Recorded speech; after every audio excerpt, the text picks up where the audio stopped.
Hello friends, आज मैं एक फिस्टुला का केस डिस्कस करने जा रहा हूँ। एक फिस्टुला है, उसकी एमआरआई हुई करवाई है मैंने, तो उसमें मुझे कुछ फाइंडिंग्स मिली हैं, वो मैं आपको थोड़ा डिस्कस करता हूँ।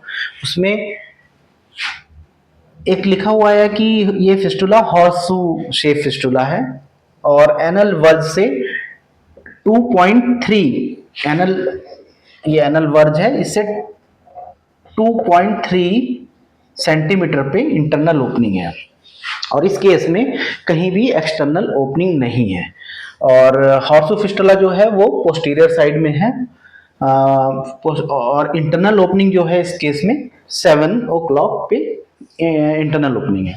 और जो हॉर्स फिस्टुला में 8 से 5 के बीच में पस का कलेक्शन है और इंटर स्फेंक्ट्रिक फिस्टुला है।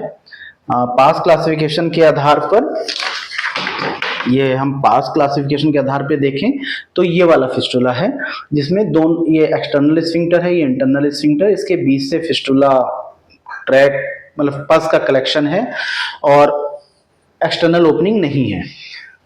अब मैं बार बार एक्सटर्नल ओपनिंग को इसलिए कह रहा हूं कि यदि एक्सटर्नल ओपनिंग ऐसे केस में रहती तो केस करना आसान हो जाता। हम एक्सटर्नल ओपनिंग से प्रोबिंग करके जहां पे इंटरनल ओपनिंग है वहां से हम प्रोब को निकाल के छारसूत को लाइगेट कर सकते हैं। लेकिन इस वाले केस में एक्सटर्नल और इंटरनल स्फिंक्टर के बीच में 8 to 5 पस का कलेक्शन है। जैसे ये एनस है, इसके एनस के चारों तरफ एक मसल्स होती है, एक रिंग होती है, उसको इंटरनल स्फिंक्टर कहते हैं। उसके बाहर भी एक रिंग होती है, उसको एक्सटर्नल स्फिंक्टर कहते हैं, जो गुदा की टोन को कंट्रोल करने का काम करते हैं। तो इस वाले केस में एक्सटर्नल और इंटरनल के बीच में पस का कलेक्शन है और रिपोर्ट में लिखा है पोस्टीरियर साइड में है। ये हमारा पोस्टीरियर साइड हो गया है, ये हमारा एंटेरियर साइड हो गया। अब एक चीज और लिखी है कि एनल वर्स से 2.3 सेंटीमीटर पे 7 o'clock पे उसकी इंटरनल ओपनिंग है। बहुत इंपॉर्टेंट चीज है क्योंकि एनल वर्स से 2.3 सेंटीमीटर का मतलब हो गया कि ये एनल ग्लैंड के पास में इंटरनल ओपनिंग है।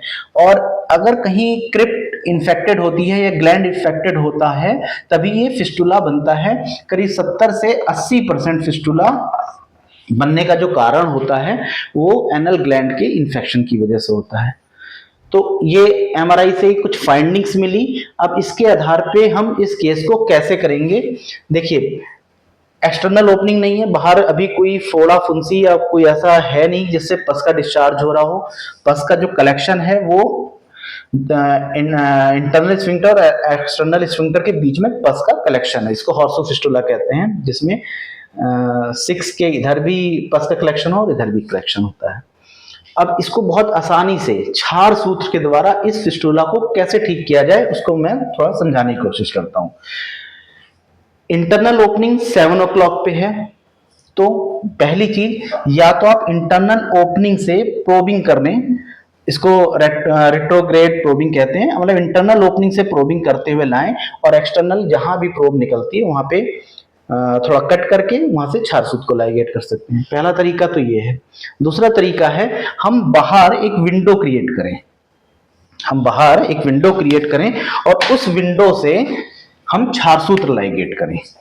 उसके लिए दो चीजें किसी भी छारसूत डॉक्टर को दिमाग में रखना जरूरी होता है कि पहली चीज, सबसे प्रोमिनेंट एरिया कौन सा है जहां पे हम विंडो बताएं, और दूसरा है डिपेंडेंट एरिया कौन सा है। प्रोमिनेंट एरिया जहां पे हमें बल्जिंग मिलती है और डोमिनेंट एरिया वो होता है जहां से हम देख लेते हैं कि यहाँ पे अगर हम विंडो बनाएंगे तो पस का डिस्चार्ज यहाँ से बहुत अच्छा होगा। ग्रेविटी के अनुसार पेशेंट अगर 8 घंटे रात में सो रहा है तब भी 6 o'clock के आसपास अगर हम उसको बनाते हैं तो ग्रेविटी के अनुसार वहां से पस का डिस्चार्ज ठीक से होगा। तो 7 o'clock पे इंटरनल ओपनिंग है, हम यहाँ पे 6 और 7 के बीच में एक विंडो बनाएंगे और उस विंडो से हम प्रोबिंग करेंगे और जहां क्रिप्ट, जो इन्फेक्टेड क्रिप्ट है उस पे हम इसको छारसूत्र को लाइगेट करेंगे। और ये केस बहुत ही आसानी से बहुत ही कम समय में फिस्टुला का केस क्षार सूत्र से बहुत ही कम समय में ठीक किया जा सकता है।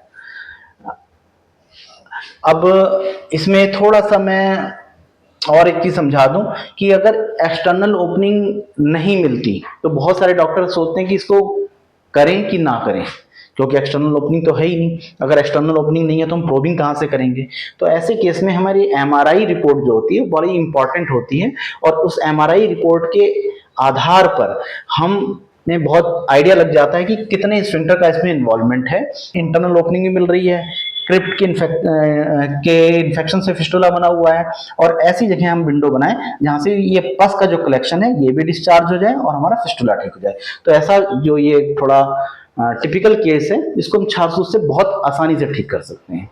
Thank you.